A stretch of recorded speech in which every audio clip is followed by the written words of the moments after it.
Hello everyone. Welcome to the Mar Martinez podcast. We're on our second episode of the podcast. And today's podcast will be discussing my lockdown story and how the season of isolation changed us and the consequences of self-improvement and my spiritual growth. So, let's hop on the second episode of the podcast. Na yun, noong 2019, which is doon nag-start yung lockdown.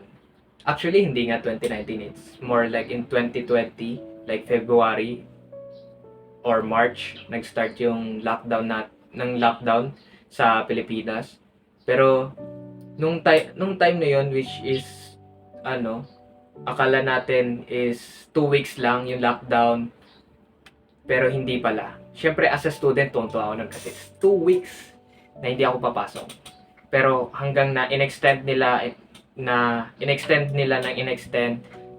sa isip ko, siguro baka next academic year na lang ako makakapasok. Pero yun nga, yung thoughts ko noon is mali. Yung prediction ko is mali noon. Kasi tumagal siya ng 3 years. Then, yung time na yun, sobrang dami na nagkakaguluhan nun. Kasi, nung nag-start ulit yung class nun, online class. So, maraming nabili ng laptop, computer, and also cellphone. Kaya, kaya palaging sold out nung time na yun eh. Yung mga laptop, lalo na yung mga magagandang specs, syempre sa mga nakaka-afford talaga, is laging sold out yung mga na yun. Then, mas marami na pumasok na, sige, bibili na lang ng mga second hand na computer, laptop, mga ganon. Basta makapag-online class lang. Pero luckily naman is nakabili kami ng brand new. Then, after nun, yun na yun. Doon ako nalulong sa video game addiction. Which is very bad. For 2 years, lagi akong puyat. 2 years. Siyempre may mga day naman ako na hindi puyat, pero most of the time is sa 2 years na yon is puyat ako. Actually, hindi lang 2 years. Parang 2 years and a half ako nun.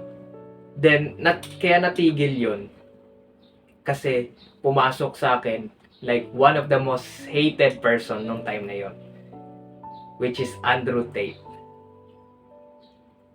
Siya yung siya yung nagpa-awaken sa akin na kailangan may gawin ka sa buhay mo. You have to change your reality if you hate your reality. And you're the only one who can change it. If wala kang gagawin, walang magbabago sa sarili mo. Walang tutulong sa'yo. Maybe may words of encouragement, pero ikaw lang sa sarili mong magtutulong sa'yo. But syempre, in a religious naman is God is always there for you. Pero let's go back nga, yun yung time na yun, nakilala ko si Andrew Tate noon.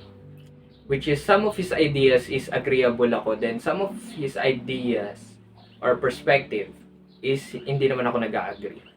Pero not to the point na i-hate ko na yung person. Then more in a positive neutral ako.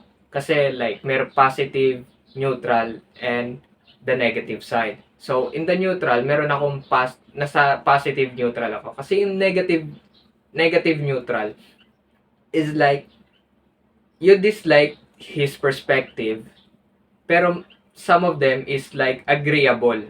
Pero yun nga, kaya ka neutral kasi hindi mo naman siya hini-hate. Hindi mo naman talaga siya hini-hate. So you're not on the negative, like totally you're not in the negative side.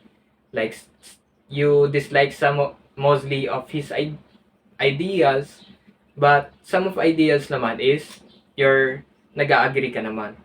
But on my side is I'm on the positive neutral. Is some of his mostly of his ideas is nag-agree ako. Pero yung iba naman is nagdi-disagree ako. Pero yung time na yon, like yung 2 years na yon, 2.5 years, or maybe 2 or 3 years na lockdown na yon, na-expose tayo sa season of isolation. So, how the season of isolation really changed us.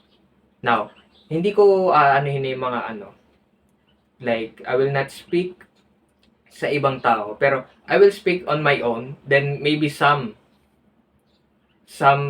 makarelate sa akin in my own experience, kahit hindi super relatable, hindi super perfect na relate talaga, pero in some way is makaka-relate sila.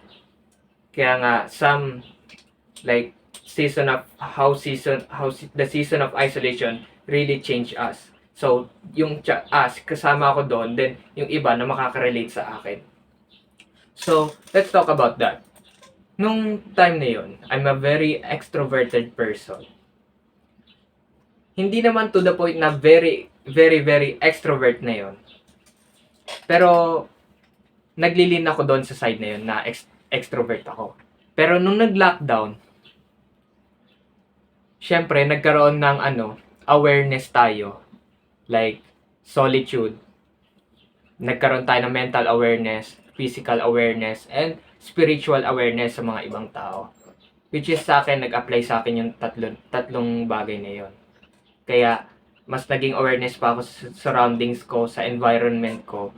Kaya, yun, nag-start ako nung sa self-improvement. But we're going to talk about that later. So, sa iba naman, ginawa nila yon as opportunity. Doon sa season of isolation, yung lockdown na yon is ginawa nilang opportunity yon kasi doon nag-booming yung online money and online businesses, which is in the business side pa na pero we're just going to talk about like yung personality, then the attitude. So some of them talaga is nagbago, pero yung iba naman din is hindi nagbago, which is ako yung nasa side na nagbago. Like nakita ko yung change ko nung before and after na nagka-lockdown sa atin dito sa Pilipinas. Then some of the people naman nung nasa season of isolation is doon din sila pumasok sa self-improvement talaga, which is doon parang nag-booming din, parang nag-trend din yung self-improvement like maraming talagang kasi nga yun nga yung yun yung calling, parang yun yung calling sa atin, most of the people, kasi meron ka ng awareness sa sarili mo, kasi nagkaroon ka ng maraming taon para mag self-reflect sa personality mo, sa attitude mo, and sa mga bagay na ginawa mo noon. And yun, doon tayo papasok sa self-improvement na mga consequences niya pag pumasok ka sa self-improvement. Like, no hate naman sa self-improvement. I don't dislike self-improvement. Pag mag-start ka sa self-improvement journey mo, then that's good. But, you have to know the consequences. Like, kahit hindi naman sa like in this is just my own perspective, my own opinion. Kasi if you want na makapasok sa sa top 1%, syempre yung iba naman is pag pumasok sila sa self-improvement journey is the main goal is to be top 1% high value man or high value woman. Yun yung goal nila, which is relate ako doon kasi yun din yung goal ko noon. Yun yung goal ko noon at hanggang ngayon din naman na makapasok sa top 1%. And why? Na naging consequent and what are the consequences noon? Is yung dapat strong-willed ka. Dapat yung mental mo is malakas. Kasi kapag weak-minded ka, like yung mental mo is kakainin ka. Kasi if meron ka mga off days na wala kang ginagawa o kaya parang basta nagre-relax ka lang, is parang may constant sa mind mo na nagsasabi that you're not doing enough. Kahit may ginagawa ka nga pagkatapos mo ng araw na yun you're not doing enough. syempre sa iba, like, sa ibang mindset ng tao is tinitake nila yon as negative side. Then sa ibang tao, tinitake nila as a positive side na para mag-push sila na it becomes unhealthy na. Syempre, it's okay naman na to be unbalanced, not to be balanced muna. Like, kasi for my opinion, like, tsaka ka magiging balance kapag na-set mo na yung lifestyle mo.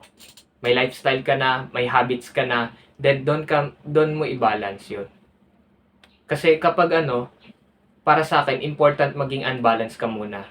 Pero not to the point na sobrang maapektuhan yung yung health mo, yung mental mo, and everything na sa surroundings mo, yung environment mo is naaapektuhan na. Pero yun nga, it's okay to be unbalanced muna sa sa pag self improve pag nasa self improvement ka. It's okay to be unbalanced nun, kasi doon mo ma-experience na you have a lot of potential. Kasi nung time na yun, nung hindi pa nagla-lockdown is wala ka pang sa iba hindi wala pang self awareness which is nasa isip lang talaga nila is puro school, then gala sa mga kaibigan, gala dito, family, then which is not a bad thing naman, pero kina-cloud niya yung mind mo. Kumbaga, clouded yung mind mo kasi marami kang ginagawa, marami kang gustong gawin nung time na yun. Pero nung napunta ka sa season of isolation, is iba sa atin, is nagkaroon ng physical, mental, and also spiritual awareness kung ano nangyayari sa'yo and also sa environment mo. Which is a lot of people na yung mindset nila dati na okay para sa kanila is hindi na sila nag-agree sa mindset nila na yun. So, ayun nga, yung self-improvement, which is nag-lean pa ako nun. Like, okay, I'm doing great nung time na yun. Sa self-improvement nga ako nun. Like, okay, kaya ko to. Pero, I hit a wall. Nahit ako ng wall kasi on that time, I'm a very weak-minded person. I'm a very sensitive person nung time na yon. Kasi season of isolation wala kang interact sa ibang tao. Like, meron naman ako sa mga online, but that's online. Like, you have, like, parang may different, may different personality kapag nasa online ka, and you have a different personality kapag nasa, ka na, sa, nasa in-person ka na makikipag-usap sa ibang tao. Which is, yun nga yung nangyari sa akin. I hit a wall. Tapos nung time na yun, like, rock bottom ako nun. Like, I'm doing self-improvement, but anong problema? But parang pakiramdam ko hindi ako nag-grow nung time na yun. Kahit alam ko nag-grow ako. Pero alam mo yun, parang may kulang. Like, may emptiness sa heart ko Then, one time, mag-isa ako nun is, actually, like, wala akong magawa nun. Nagsisearch ako ng movie, then sabi ko nga, why not watch ulit yung, yung story or yung movie about Jesus. Then, yung pinanood ko nun. Then, at the last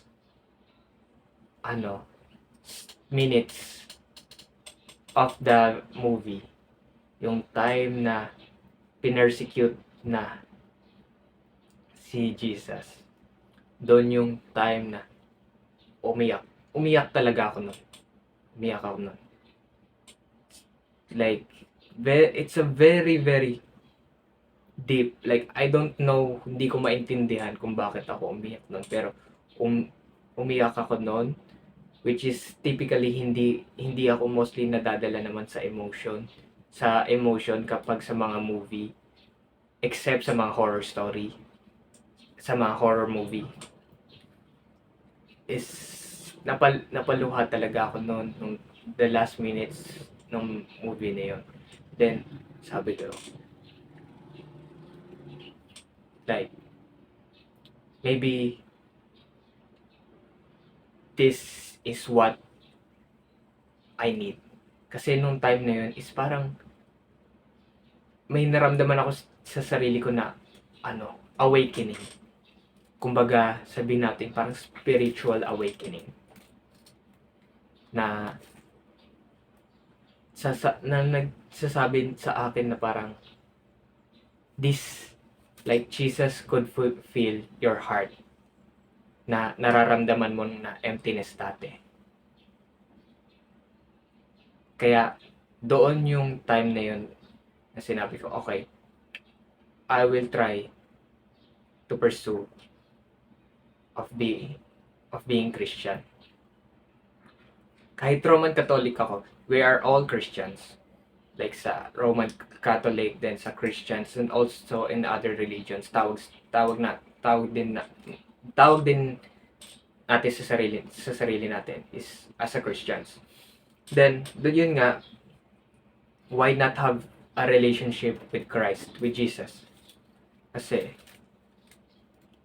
if you think about it, if you go to church, bakit, like, kanino ka para pumupunta sa church? Kay God. Then here's the thing. Mabubusog ka ba?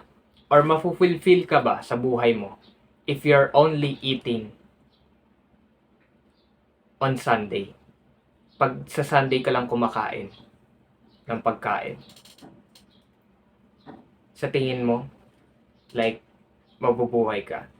No, kasi 3 days without food, or 3 days without food is yun lang yung mo. Yun lang yung maximum mo na kaya ng isang tao na mabuhay. If syempre yung water nandun pa rin. If pag walang water, yun talaga is 3 days. Pero kapag pag may water ka naman, then that's a different it's that different scenario naman. Pero yun nga, pag walang pagkain, 3 days walang kain, 4 days, maybe sabihin natin na hihina ka. Sobrang hihina ka. Maybe some of people will die, then some people hihina sila. Pero yun nga, you get the point. Kasi pumupunta tayo sa church para i-worship si God and to ask help for God. But bakit you only ask God to help you in your problems? Kung wala ka talagang, like, anong relationship mo kay God? Like, what's your relationship kay Jesus? If ang nandoon ka lang, like, magpe-pray ka lang, ask for help, then magte-thank you, and also